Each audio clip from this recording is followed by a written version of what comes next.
choses à dire. Je vais essayer vite, je vais peut-être pas jargonner, finalement je vais devoir enfoncer des portes ouvertes, parce que je sais que dans la salle, il y a des gens qui ne maîtrisent pas le jargon. Vous avez compris qu'une bonne organisation des opérations de construction est vecteur de performance. Ça nous a été montré, puis remontré. Pour le maître d'ouvrage et pour toutes les entreprises constructrices. Aujourd'hui, j'espère que plus personne n'en doute. La rationalisation des moyens, la planification des opérations, les approvisionnements, l'organisation des flux sont autant de facteurs de performance pour l'opération. Là encore, j'enfonce des portes ouvertes. Mais on peut se demander légitimement jusqu'où on doit aller en matière d'organisation, en termes de rationalisation des moyens, en termes de planification des approvisionnements. Et qui peut être concerné? C'était l'un des objets de cette matinée, de montrer que si on organise le partage des moyens sur un chantier, et normalement le partage de ce qui facilite le levage, la manutention, les circulations, le travail en hauteur, alors on augmente la performance de chacun des acteurs. Un autre objet de cette matinée, c'était de présenter une méthode de modélisation, nous venons d'en parler abondamment, qui pourrait se développer à La Réunion, pas qui pourrait, mais qui va, parce que ce progrès est inexorable. La question, c'est une question de rapidité, et cette méthode impacte tous les acteurs de l'acte de construire. Là, je vais vous faire deux aveux. Le premier, c'est que j'ai découvert certaines choses ici, en même temps que beaucoup d'autres. Je ne suis pas un pro de ces questions-là, et je suis arrivé avec autant d'interrogations que la plupart d'entre vous, et j'ai posé ma question. Le second, c'est que je reste avec certaines de mes questions quand même. On nous a parlé d'une méthode collaborative. J'ai eu l'impression que le collaboratif ne touchait que le projet, que le bâti, et qu'il ne touchait pas vraiment les sujets qui me motivent et qui tournent autour de la prévention. Sur chacun de nos sujets, nous sommes dans des démarches un peu innovantes pour notre territoire. Innovation en termes d'organisation et donc de définition des marchés, et innovation en termes de conception des projets. Démarches innovantes qui devront faire l'objet d'évaluation, de partage, de capitalisation, si ces démarches s'avèrent économiquement et socialement intéressantes. Aussi sur le socialement, parce que nous savons très bien qu'il y a des groupes de pression d'habitants et qui obtiennent finalement des modifications a posteriori sur un certain nombre d'opérations. Alors peut-être nous appartiendra-t-il à nous, partenaires de la prévention, d'organiser la réflexion et le partage, en favorisant les témoignages, en favorisant les retours d'expérience, nous savons faire ça, n'est-ce pas? En réalisant des études et des enquêtes, et j'ai fait allusion tout à l'heure à propos d'une question aux études que nous pourrions réaliser. Nous avons quelques difficultés à mettre cela en place, il ne faut pas se cacher, mais nous avons souhaité que des groupes de réflexion soient organisés au niveau de la maîtrise d'ouvrage, par exemple au niveau de l'ARMOS, association réunionnaise ou régionale des maîtres d'ouvrage sociaux, ou par le biais de l'association des ingénieurs territoriaux que nous rencontrons mardi, au niveau de la maîtrise d'œuvre et au niveau de la coordination SPS. Et peut-être des organisations professionnelles, Madame Mallet est partie. Mais je saurais le lui dire. Les discussions que nous avons eues cette semaine, que ce soit au cours de cette matinée ou dans les jours qui ont précédé, montrent que ce ne sont pas les opportunités qui nous manquent, ni les bonnes volontés. Il nous faudra saisir les unes et puis mettre les autres à l'épreuve. Certaines thématiques semblent faire consensus. Et pourtant, par exemple, compte prorata. Compte prorata, il y en a qui ne savent pas de quoi il s'agit, alors je vais en dire deux mots pour ceux qui l'ignoreraient. Sur les chantiers d'une certaine importance, il s'agit d'une espèce de mutualisation des moyens où une entreprise fait et demande aux autres de contribuer à ce qu'elle a fait. Par exemple, pour la réalisation et la mise à disposition des sanitaires pour tout le chantier. C'est donc une forme de mutualisation qui existe depuis très longtemps sur nos opérations, mais pas partout, et souvent laissée à l'initiative du corps d'eau, puisque sur les chantiers de grande dimension, finalement, c'est un peu aussi sa fonction que de gérer l'ensemble des moyens au niveau du CI2SCT. Pour dire autrement, je dirais que le compte prorata, c'est un régime où le maître d'ouvrage dit à ses prestataires « démerdez-vous entre vous, je ne veux pas le savoir ». Ça me gêne un petit peu. De la part du maître d'ouvrage, c'est une manière comme une autre d'assumer ses responsabilités, c'est évident. Mais moi, je vous laisse apprécier. Nous, en prévention, en tout cas, nous avons notre appréciation. C'est une manière, en tout cas, admise et généralisée. Quand j'ai parlé de suppression de compte prorata sur les chantiers, et quels que soient mes interlocuteurs, j'ai reçu un accueil positif partout. Des maîtres d'ouvrage qui ont considéré que ce serait un moyen d'exercer pleinement l'une de leurs responsabilités et surtout de se prémunir contre d'éventuelles procédures pénales. Les entreprises, les grosses et les petites, tout le monde était d'accord pour dire qu'il faut supprimer ça. Parce que les grosses disaient que les petites ne contribuent pas à la hauteur du service qui leur est apporté, et les petites disaient de toute manière c'est de l'escroquerie, on paye 1,5%, et qu'est-ce qu'on a en face? On n'a rien du tout. Donc les grosses, les petites n'en veulent plus. Et plus personne n'en veut, mais on continue quand même comme avant. Alors puisque tout le monde est d'accord, pourquoi on continue comme avant? Question qu'on peut se poser. La force de l'habitude, sûrement, parce qu'on préfère la sécurité de faire comme on sait faire, et comme on a toujours fait. Pour les maîtres d'ouvrage, peut-être parce que cela signifierait aussi une modification importante de documents, alors qu'ils ont des documents qui sont juridiquement blindés. On ne sort pas un document sans avoir pris la tâche de son service juridique ou d'un juriste extérieur. Donc d'un certain point de vue, la force de l'habitude nous conduit à ne pas changer quelque chose alors que tout le monde veut changer cela. Puis il y a la question économique. Les maîtres d'ouvrage considèrent qu'ils risqueraient à ce moment-là de payer les choses deux fois. Une première fois parce qu'ils paieraient les produits mutualisés, et une deuxième fois parce que les entreprises ne les retrancheraient pas de leurs offres. L'habitude aussi de vendre du mètre linéaire ou du mètre carré. Et enfin, il y a la question de l'allotissement. L'allotissement, Alain en a parlé tout à l'heure. Vous savez, c'est le découpage de l'opération d'une grosse opération en plusieurs petites pour que chacun des métiers trouve sa place sur le chantier. Le plombier, l'électricien, donc dans une grosse opération, on dit ben voilà ce que fera le maçon, voilà ce que fera le plombier, voilà ce que fera l'électricien. C'est ça qu'on appelle l'allotissement. Là, je ne vais pas me faire que des amis, mais je n'ai pas vu Dominique Vienne dans la salle. La tendance aujourd'hui, c'est d'aller vers le SBA, Small Business Act au départ, et puis que pour des raisons, non pas traduction, on a quand même traduit en stratégie du bon achat, pour dire que c'est moral ce Small Business Act. Il s'agit de faire en sorte que les petits accèdent au marché. Et ça, dans le principe, c'est plutôt pas mal.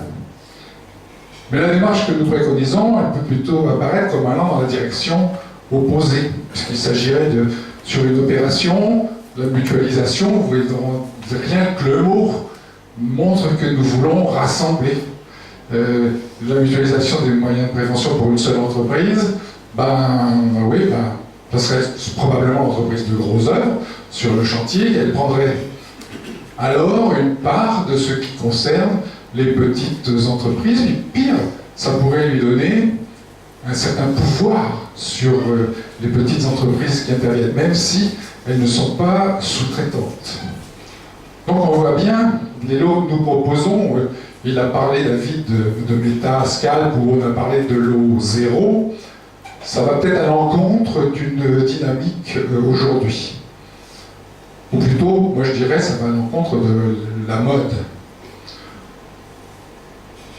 Cependant, il y a aussi des maîtres d'ouvrage qui nous ont dit que les nombreuses défaillances d'entreprises rencontrées sur certaines opérations, notamment sur des chantiers relativement importants, ça risque de les pousser à s'éloigner du SBA. Pour regrouper des lots, ce qui diminuerait le nombre d'entreprises, le nombre d'interlocuteurs, et comme cela, peut-être qu'on pourrait limiter les risques de défaillance. Donc on voit bien, il y a du pour, il y a du contre, et ce qui fait que mon discours peut peut-être être un peu confus, mais il faut bien qu'on ait cette réflexion et que les maîtres d'ouvrage aient cette réflexion. Et les études de terrain sont peut-être nécessaires, j'en ai évoqué une tout à l'heure. J'espère être compris les maîtres d'ouvrage, parce que je sais qu'il y en a dans la salle. Les études de terrain sont peut-être nécessaires, disais-je, on a vu l'étude OPP, l'étude nantaise, nous pouvons faire la nôtre. J'avais cru à un moment qu'on pourrait faire avec Sodegis, mais je ne sais pas où nous en sommes aujourd'hui de notre relation avec ce maître d'ouvrage-là. Peut-être qu'avec d'autres, nous pourrions faire. Et je propose qu'on passe du régime du démerdez-vous, je veux pas le savoir, et je veux les résultats, au régime sur mon chantier, tout s'organise. Quand je dis ça, je pense que je peux être entendu. Puisque je regarde les maîtres d'ouvrage, je voudrais aussi leur dire que nous, à la CGSS, nous ferons aussi la promotion de la norme. Elle est prête dans ma tête. Elle était publiée pour être appliquée le 1er mai. Tu viens de me dire qu'on a pris 2 mois. Bon, 2 mois. On prendra peut-être encore 6 mois. Enfin, elle est prête. Tu m'en as d'ailleurs donné un exemplaire imprimé. Je ne l'avais que électronique. Je ne l'ai pas imprimé parce que j'attends de voir pour croire. Mais cette norme, elle me semble absolument indispensable. On a parlé de charte de bonne pratique. J'ai rappelé le travail qui avait été fait par Anne et puis des cordeaux que j'ai vus à la pause et qui sont toujours là, n'est-ce pas, Jean-Noël? Bon, là aussi, on est prêt, passons aux actes et faisons en sorte que, à partir du maître d'ouvrage, on arrive à ces bonnes pratiques. Quand j'entends très récemment, par exemple, que sur une opération de 35 millions d'euros, qui va durer plusieurs années sur une emprise importante, on a nommé un CSPS de conception pour 4 000 euros, je me pose des questions. Qu'est-ce qu'on attend de lui? Qu'est-ce que le maître d'ouvrage attend de lui? Concrètement, comment il peut penser, ce maître d'ouvrage, qu'il s'exonère ainsi de sa responsabilité? J'avoue que je ne comprends pas. La norme permettra aux maîtres d'ouvrage de mieux appréhender ce qu'ils doivent attendre de leur cordeau. Et donc de mieux assumer, à mon sens, leur responsabilité en matière de prévention. Au surplus, la norme sera connue, chacun aura donc une meilleure connaissance du rôle du CSPS et saura mieux ce qui est attendu de cet acteur qui est pas si nouveau que ça, mais toujours nouveau, toujours décrié. La communication devrait être facilitée entre les acteurs, et notamment la communication entre la maîtrise d'œuvre et le CSPS. Voilà, j'ai fini mon sermon, mais j'ai encore quelque chose à ajouter. Je profite de cette prise de parole pour rappeler que la Caisse Générale est prête à accompagner les initiatives, à accompagner tous les acteurs qui voudraient progresser en rencontrant les maîtres d'ouvrage et chargés d'opération, et ça c'est quelque chose qui est commencé, en apportant son point de vue, si on arrivait à faire un certain nombre d'études, en participant à l'animation de groupes, soit de professionnels, soit de chambres syndicales, en cofinançant des investissements. Alors quand je dis animation de groupe, j'en ai discuté hier en 3 mots avec Marc, parce que peut-être l'OPP-BTP pourrait nous aider dans ce domaine. Et j'ai fini en disant cofinançant des investissements, et ça je pense que Maintenant, l'intervention de la CGSS dans les investissements, c'est quelque chose de connu. Si vous ne connaissez pas, vous pouvez toujours poser des questions. On vous répondra avec des dollars, des euros. Pour les entreprises, d'ailleurs, j'ajoute que cette offre de financement n'est pas limitée à nos cibles, puisque nous avons, depuis quelques années entrepris de travailler en ciblant nos actions. Les offres de financement sont ouvertes à pratiquement toutes les entreprises de tous les corps d'État, dès lors qu'elles sont en situation administrative régulière, qu'elles payent leurs cotisations sociales notamment.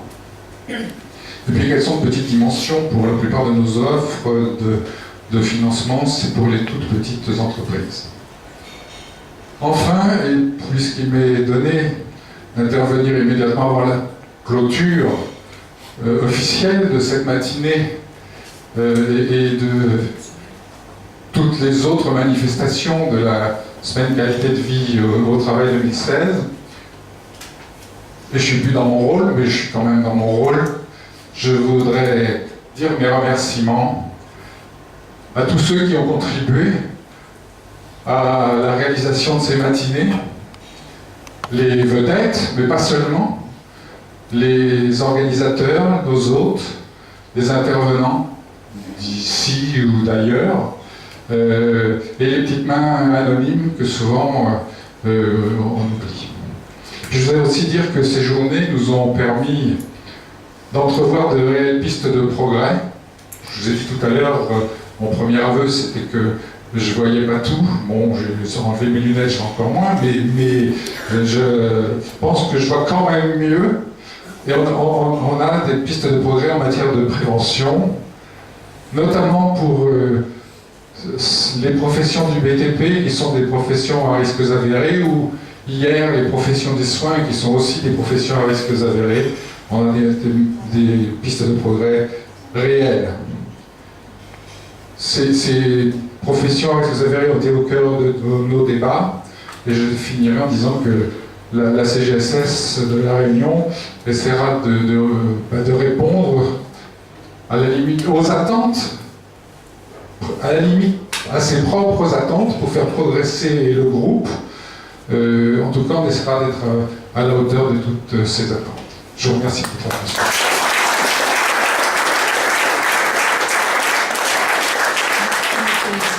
Juste un petit point, en tant que préventeur, vous ne devriez pas jouer au foot sans ballon et sans écran. Est-ce que vous m'avez vu jouer au foot? Alors je vais vous expliquer un truc. Je ne suis pas joueur de foot, je suis supporter. Ne confondons pas tout. C'est vrai que la confusion est dangereuse. Il est temps de clore cette matinée avec et ces matinées de la semaine de la qualité de vie au travail. Je vais laisser la parole à Gilbert Laporte, co-organisateur, donc déjà directeur de l'Arvisamac, et co-organisateur de cette semaine de la qualité de vie au travail avec la CGSS Prévention et la DIEC. Donc un petit mot de clôture. Je vais être bref parce qu'il est déjà midi et demi. Effectivement, la semaine de qualité de vie au travail, on vient de clore la 13e édition de cette semaine de qualité de vie au travail. D'année en année, je vois que ça attire du monde. Ne vous fiez pas à la salle qui s'est vidée. Au début, vous étiez bien pleine. La salle était bien pleine. Puis on a quand même eu 3 matinées au minimum avec cette influence. On a eu une première journée, deuxième journée, puis on nous a promené, j'allais dire, sur pratiquement toute l'île, et à chaque fois une thématique qui touchait effectivement cette dimension qualité de vie au travail. D'ailleurs, je note avec plaisir que notre paillette locale a été assidue, d'ailleurs pas seulement pour cette année, je le vois participer à toutes les semaines qualité de vie au travail, pratiquement lui décerner un trophée. Et en plus de ça, il a l'avantage de dire à la place, de notre place, qu'on doit répondre aux questions de l'animatrice, donc bravo Monsieur Payette. Donc qualité de vie au travail, voilà. Donc, je crois qu'on peut l'applaudir parce que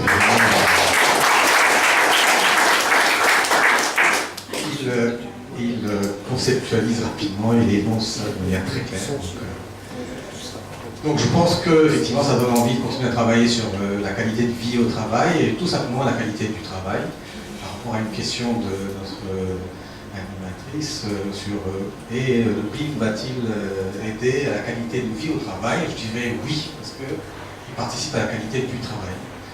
Et comme j'ai déjà dit à d'autres moments, je pense que les salariés éprouvent la qualité de vie au travail quand le travail est fait de manière qualitative. Du travail qui est fait et de qualité. Donc ça, je crois que c'est indéniable. Des sondages l'ont bien montré, et puis nous, en tant qu'intervenants, c'est exactement ce que nous entendons dans la bouche des salariés, quand le travail est bien fait de manière qualitative, que effectivement on perd moins de temps à pousser des colis, alors qu'effectivement il y a d'autres moyens qui existent aujourd'hui. Pas à l'époque des Égyptiens, pousser des pierres pour monter les pyramides. On peut peut-être utiliser d'autres méthodes en 2000, bientôt 20. Donc effectivement, toutes ces réflexions participent à l'amélioration de la qualité du travail et de la vie au travail. Je crois qu'on peut aller se former, mais je crois que consacrer comme ça 3 matinées dans une année pour venir écouter les expériences, d'écouter de la bouche des acteurs principaux, ceux qui sont sur le terrain et qui font ces actions, qui mènent ces expérimentations, ces innovations, comme disait Alain, je crois que ça a encore plus de sens. On part après avoir bien compris les enjeux de ces thèmes, peut-être un peu vagues de qualité de vie au travail, pour continuer après chez soi la mise en œuvre de ces belles paroles qu'on a pu entendre.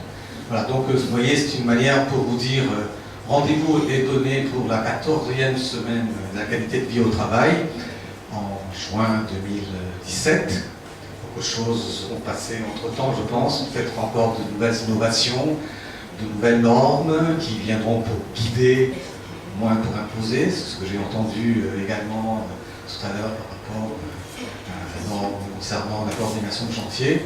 Voilà, plein d'expériences. Je crois qu'il faut rester dans le train et viser la qualité de la vie en communauté tout court. Parce que, comme disait M. Payette, une équipe qui gagne, c'est pas la somme des individus, mais c'est une entité au-dessus qui en profite.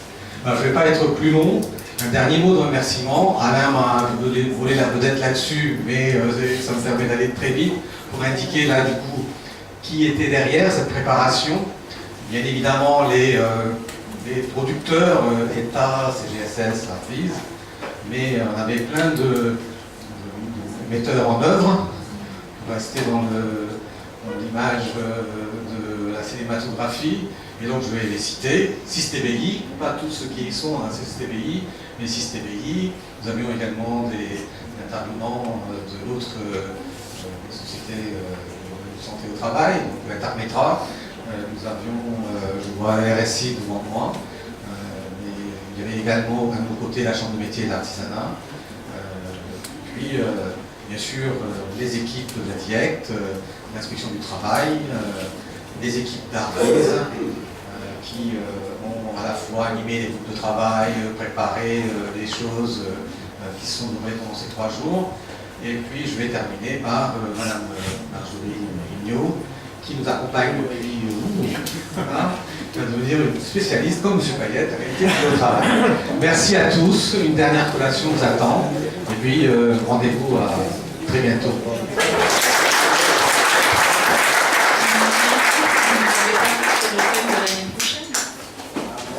C'est un secret. C'est un secret.